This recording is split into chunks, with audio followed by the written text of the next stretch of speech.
Hi, everyone. I'm Elizabeth Cantey, and this is another episode of Living Enlightened Every Day. Today, we're exploring what is enlightenment? What is it? Why are we talking about it? Why do so many people talk about it? And so many people really don't like the word enlightenment. Of course, they don't like the word self-realization, God realization, awakening, other words either. But let's explore. Let's just demystify mysticism.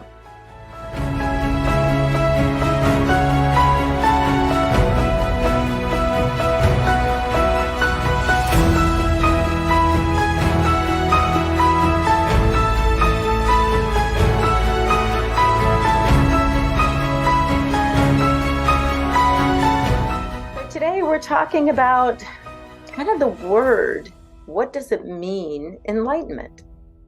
And in the introduction to my book, I wrote, have you ever wondered what life would look like if you woke up happy every day, satisfied, feeling fulfilled and energized, no matter your age, your bank account, or life situation? What would that feel like? That no matter what was going on in your world of affairs, in the world of effects, in the world of phenomenon out there, what would it feel like to just feel good no matter what? And that's what I call enlightenment. So it's not exotic. It's not strange. It's just feeling good, whole, complete, like nothing's missing. In my book, I use the word enlightenment, I think, because so many people don't like the word. My publishers didn't like the word. But I felt like, let's jump in. Let's use it. Let's demystify the idea behind it, because most of us overlook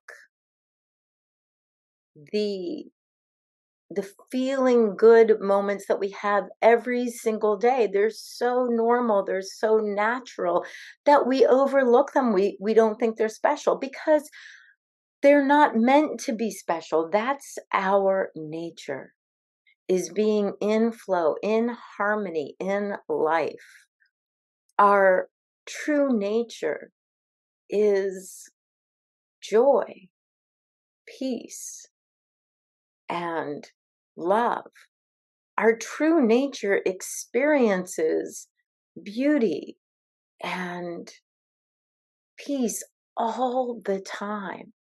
But it's so close to us, nearer to us than our breathing, closer than our hands and feet, that we miss it. It's like the fish looking for the water.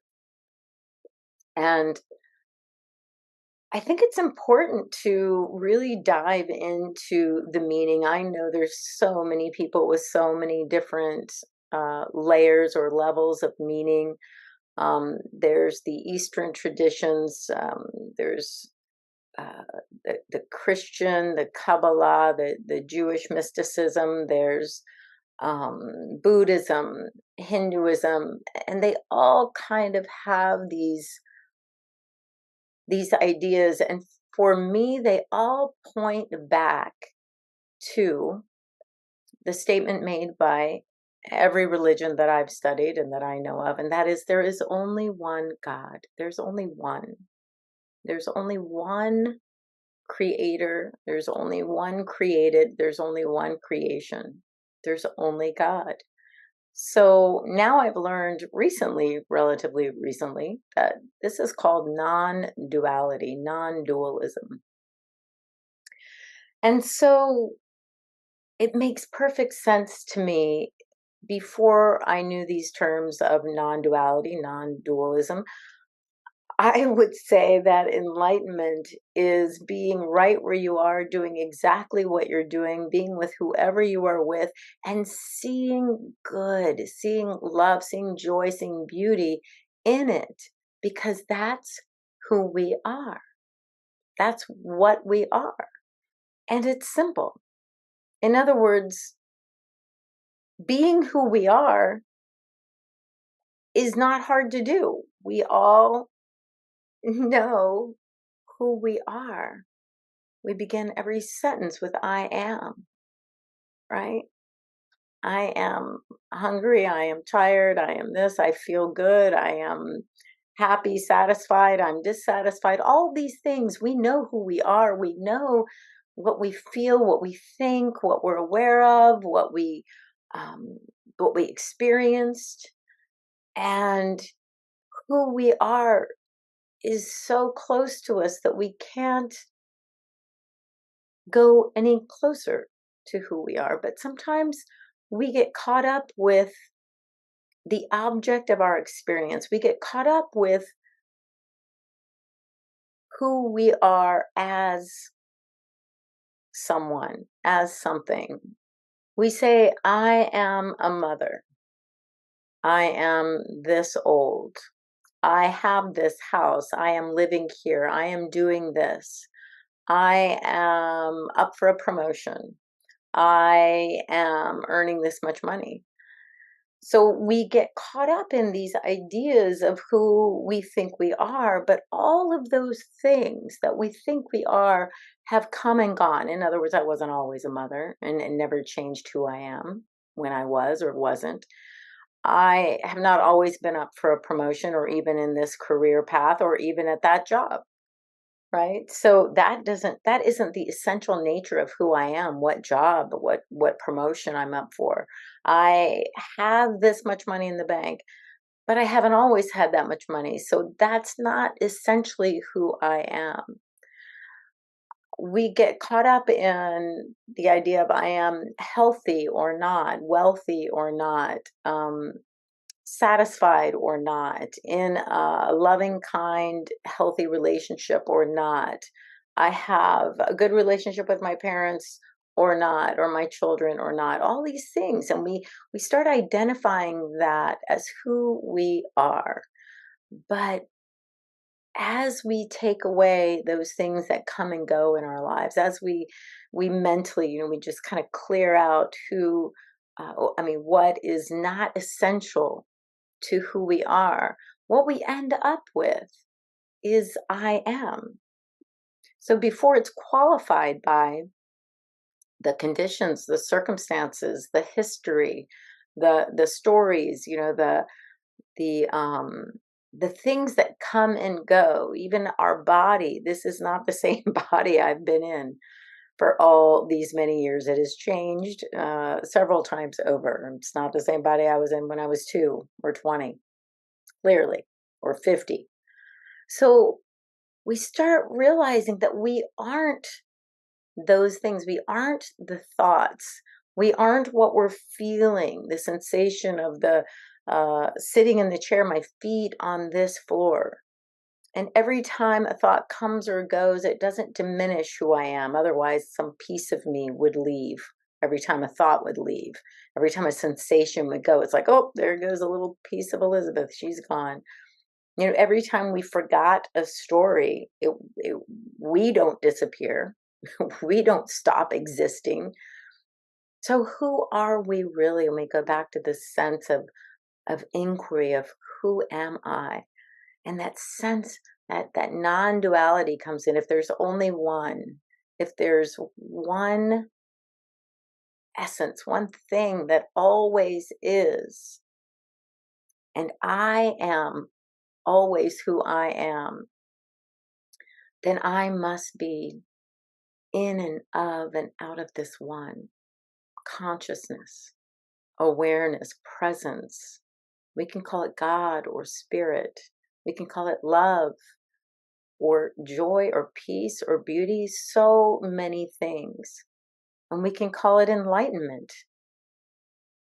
But the self that is the thoughts, the memories, the habits, the sensations, the feelings, the body, the mind body, the finite mind, that self can never be aware of its true nature. Only the infinite can be aware of the infinite. And the finite mind, the finite body is aware of the finite stuff, all those things that come and go. So we really don't say that the finite mind, the self, the mental practice of finding out who I am, the finite mind will never be enlightened. It's just an instrument to be in this time and space, this seeming time and space. But who I am essentially is already enlightened. But we wouldn't call that enlightenment. It's beingness. It's being. Is that right? It's just isness. So it's very, very difficult to talk about. But for me, it's light. It's light-hearted. It's light being. It's a lightness of being. I always think that, I mean, I've been told by Buddhist friends, it's like, oh, it takes lifetimes to be enlightened, thousands of lifetimes. And my first question is, how do you know what lifetime you're on? You know, how do you know what your lifetime is? Because if you're in a finite mind and a finite body, then you don't know how many lifetimes you've had, right? If you believe in reincarnation and lifetimes and all those things. And of course, I don't uh, believe that there is actual time and space. Those are concepts. Those are mental concepts that the finite mind creates, because the finite mind has memory and it thinks of things in linear time, but it's all happening all at once. So enlightenment is being right where we are, doing exactly what we're doing and seeing the good, seeing the God, seeing joy, seeing peace, because we are that peace. We are that presence. We are joy. We are beauty. We are those attributes that we would call infinite presence. And many of us call those things different times because the outer world and the way we interact with this seemingly outer world is nuanced by feelings, by sensations, by thoughts. And as those dissipate, as those relax, there is just what some people call enlightenment or awakening. There's no sense of time or space. There's no real sense of personality or personal history. There's no sense of needing, wanting, desiring. There's no judgments, attachments, reactions, or resistance to what is. That's the jar, Jarr, staying out of the jar. It just becomes a natural way of being. And it's so natural. We all do it every day. We all do it, I'm going to guess, for all of us several times a day, that we just overlook that. And once we stop overlooking that and we have that moment of, oh, that's what you're talking about. That simplicity, that ease, that natural feeling, then we start to attune to it even more and more and more. And it becomes our normal state. In my book, I say it's our natural state, but it's not always our normal state, because sometimes the mind will get caught up in everything going on out there, all the stuff, and we're identifying with with my thoughts, with my history, with my um, relationships, whether they're good or bad, I'm identifying. So if they're good, oh, I'm great. And if they're bad, I'm like, oh, miserable. But we step back from that into who we are. And there is no misery, and there is no ecstasy that comes from outside. There is our natural presence, being, awareness, being in the flow. And it is thoughtless.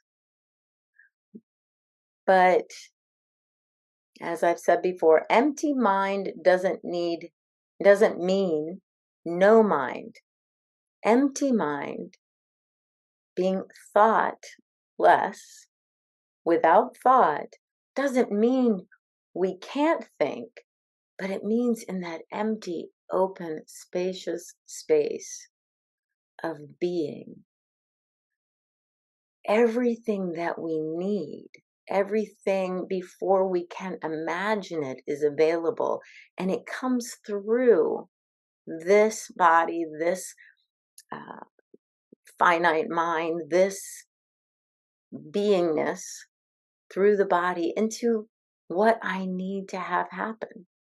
As I say, it, like if there's a snake in the living room and I'm living enlightened, I'm in the moment and I'm being very present, I notice a snake. I know exactly what to do. My body tells me, my mind tells me, spirit tells me, everything's in sync to get out of the way of a snake in the living room, which I'm happy to say hasn't happened in a really long time. Right? An alligator in the swimming pool, a bear in the backyard. I have these scenarios. If there's um, something that we need to be aware of, in awareness, we're aware of it before the finite mind could ever be aware of it, but without anxiety, without worry, without fear. That's what we call enlightenment. We say it's peace and it's joy because but it isn't even peace or joy. It's simply the absence of fear, of worry, of anxiety, of projection. What if this happens? What if that doesn't happen? When the mind stops all that, what is left? Peace, joy, happiness. So going back to that idea of I am this, that, and the other, when we return back to just I am awareness. I am aware. I am beingness. I am presence. And if we turn within and look at the nature of being, we would say things like, it's complete, it's whole, it's peace, it's love, it's joy, before it's qualified by those events and circumstances and situations that we put onto it. So we're turning within, we're turning to source and recognizing the very nature of who and what we are. And that is what we bring. So now we're not looking for it in any situations, in any circumstances, in any relationships. We stop looking. And it's so subtle because we think, all of us, if I just had that promotion, if I just got that raise, if I just would have a loving and fulfilling relationship, if if my relationship would just change, if he would just change, if my children would just do this, if I could just move into a bigger house. And we have these ideas that then we would be happy. And so we're constantly, that's suffering. Enlightenment is the beginning of the end of suffering. When we experience who we are, there's no suffering because we're not waiting for anything, no matter how big or how subtle, to bring us the joy and the peace. We're stopping, turning within if we need to, and experiencing the joy and the peace and the love that we are. And then what we see in the outside world, nothing's changed, but what we see is now we're seeing from beauty, we're seeing from love, we're seeing from joy, from peace, from fulfillment. So we cannot help but see those things. What else is there? And think of everything that you could want. If you made that list of all the things you want, I had new siding on the house. If I could buy a bigger house, if my dog was healthy, if um, it would stop raining, whatever those things are, then I could be happy. Then I could get back to my work or my relationship or my thing, this thing, whatever it is. We constantly are making these little wishes, desires, wants, and we're expecting the result to make us happy, make us peaceful, bring us satisfaction or fulfillment, or giving us space to be creative, when in fact, all of those things are who and what we are. So if we simply realized that that is who we are, we stop looking for anything to give it to us. As a matter of fact, it becomes sort of a little fun. I'll say like a trigger when our mind says, "Oh, oh, oh, I want that," and then it's like this. I don't know, this little game, this little idea that says, "Why do you want that? You think you're going to be happier? You think you're going to look good in that? You think you're going to be uh, satisfied or more creative when you get that?" And then you just go, "Oh, I'm that already. I'm that already. I am creative. I am love. I am joy. I am peace. I am in, in presence, surrounded by infinite possibility. Right? All that there is. Why do I need that thing to bring me joy or peace or happiness?" And it doesn't mean we won't get those things. We're all surrounded by stuff. We get stuff. We are constantly being put in positions to explore relationships. I mean, walking down the street, passing people, animals, um, walking by some place that has a job opening, or talking to a friend who says, "I've been thinking about you. My boss mentioned, hiring someone like you." Whatever it is, those things come, but they don't come through attachments.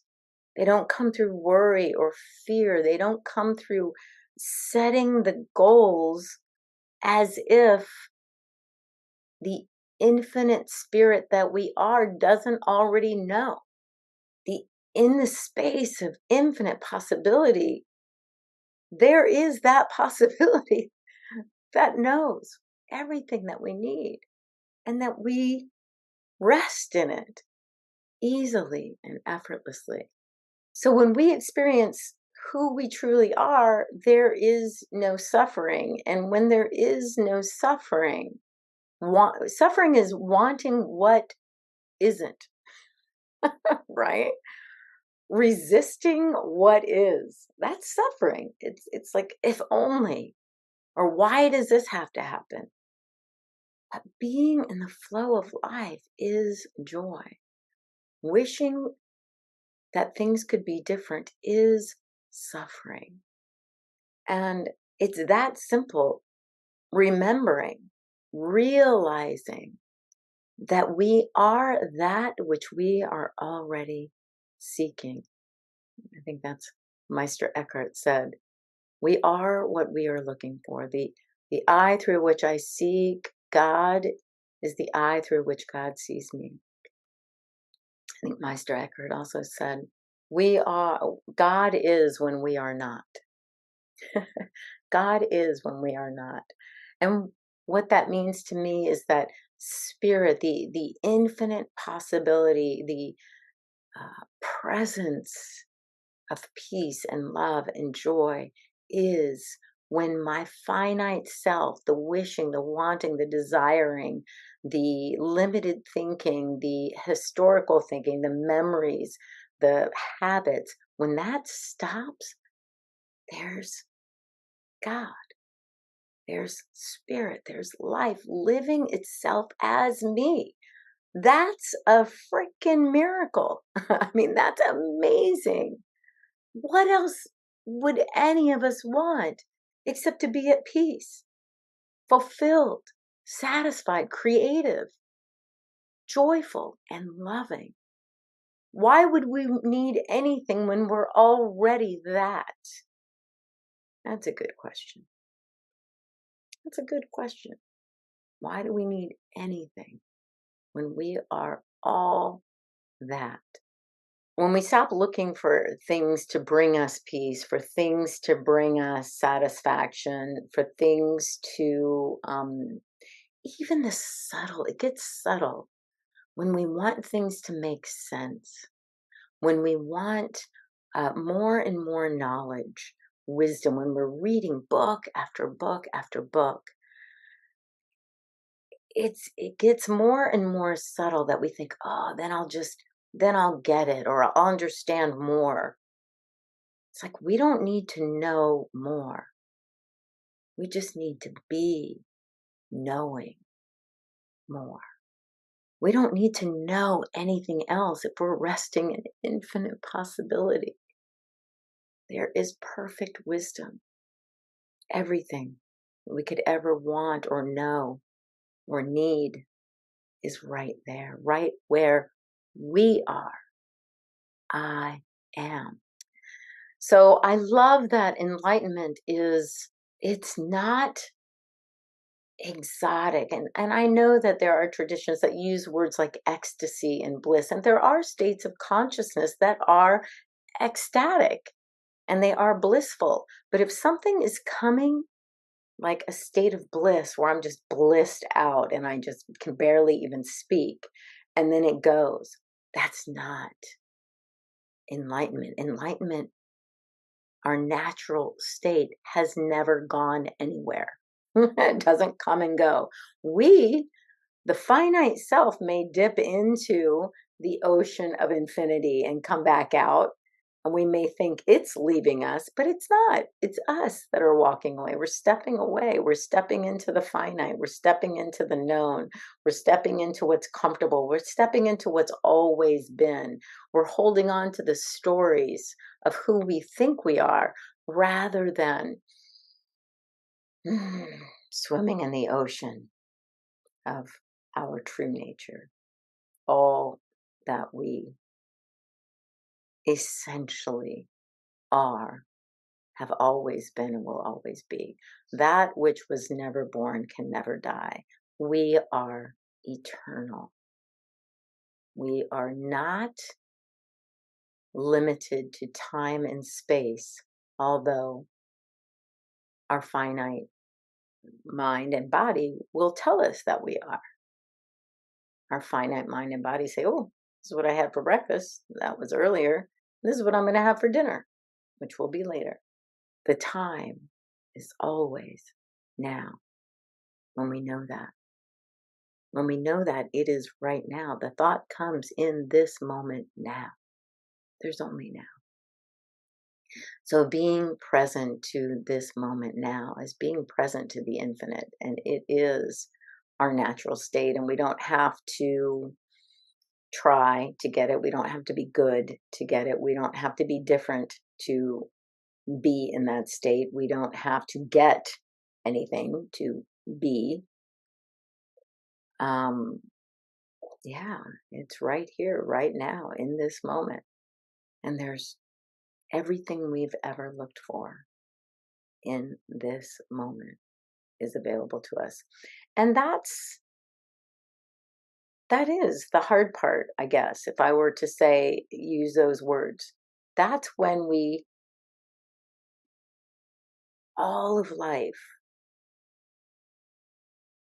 not life with a capital L, but all of our culture, our media, our most of, I can say, my friendships, my family, it's all telling us that that isn't what's important, being present and being aware, because there's a lack of understanding. There's an identification with the more that I have, more secure I am. The more money that I make, the more freedom I get. The if I'm in a relationship, then I can finally experience love, because we forget that we are love. We can experience it whenever we want. We are freedom. We are infinitely free. Consciousness has never been bound by anything, just like the spacious sky of awareness has never been tainted by a cloud, a hurricane, a fire, a volcano. Nothing. Nothing can leave a mark on the infinite freedom that we are. And the security of who we are has never been questioned. It's it's the reality, the only thing that is real. So as long as we're looking outside of ourselves, we experience the suffering. And as long as we are remembering that anytime something kind of tweaks us and we say, oh, if I had that, oh, my life would be better. Just hmm, because I think it'll make me happy, because I think I'll be more creative under those circumstances, because I think I'll experience more love.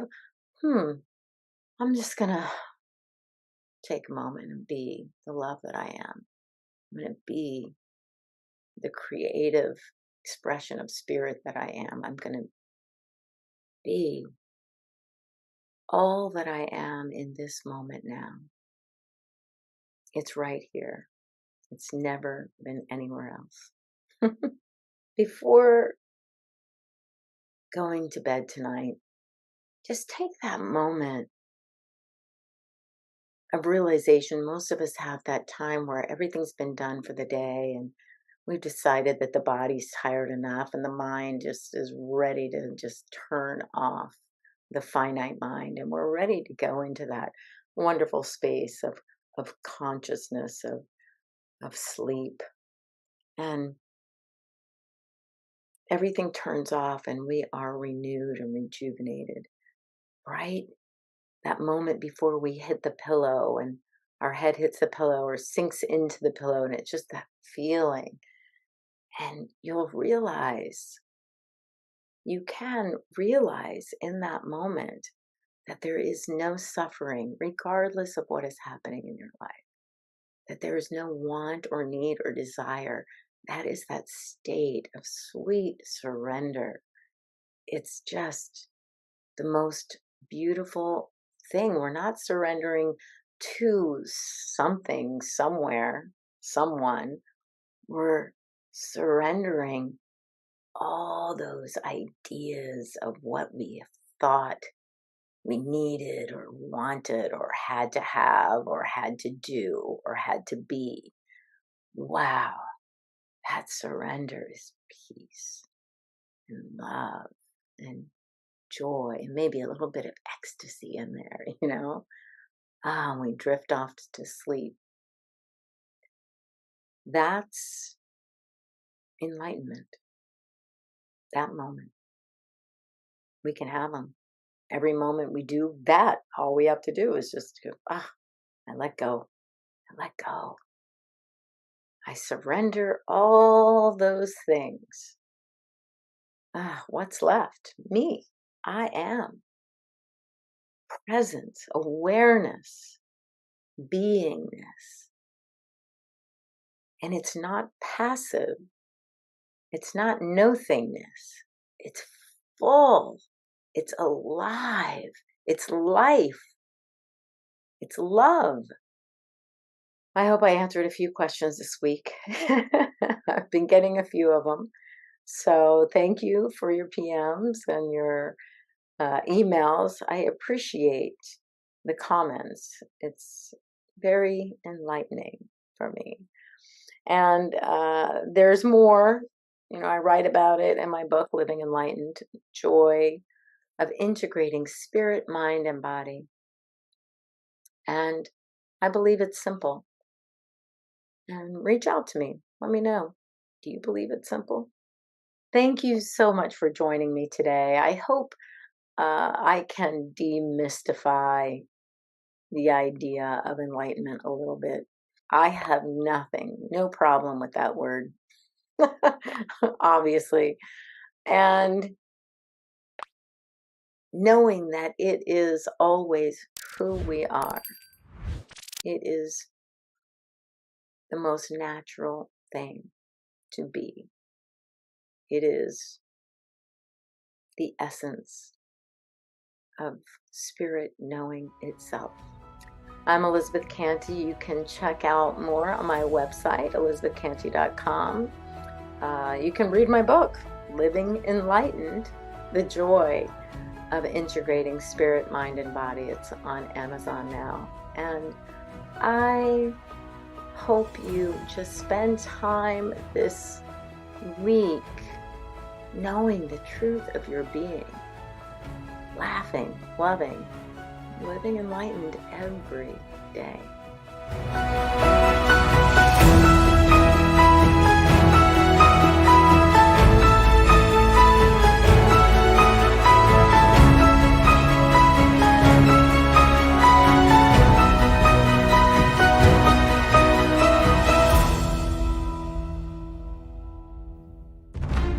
Thanks for watching.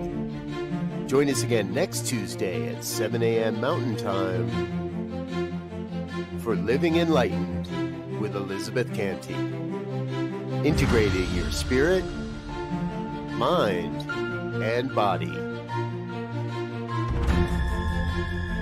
Learn more at www.ntmedia.org.